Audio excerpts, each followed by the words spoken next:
এখন সবাই জাজ করছে, তারপর অনেকে বলছে কি যে আমার মুখ দেখেই বোঝা যায়। আমি জানি না কি সবার রাগ হলে তারপর তখন তার মুখ কিরকম থাকে, তখনও কি তাদের সুন্দরী দেখায় কি দেখতে ওরকমই লাগে, মানে রাগের মুখটা যেরকম লাগে। তো সবার এইসব কেন মনে হচ্ছে, আর অত আগলি ওয়ার্ডস কি আমি জানি না।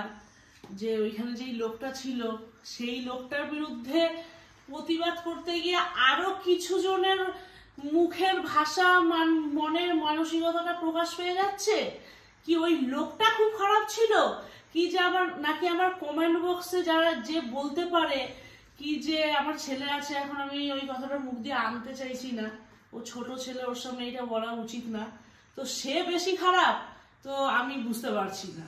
এবার তোমরা যারা আমার ভিডিওটা দেখছো আর যারা আমাকে সাপোর্ট করেছো, অত মিলিয়ন লোক, তোমরা জাজ করো কি তাইলে ওই মিরিকের ওই লোকটা খারাপ ছিল, কি যে অত নোংরা খারাপ কমেন্ট গুলো করেছে সে তারা বেশি খারাপ, কি সমাজে এরকম লোকের অভাব নেই? তোমরাই জাজ করো।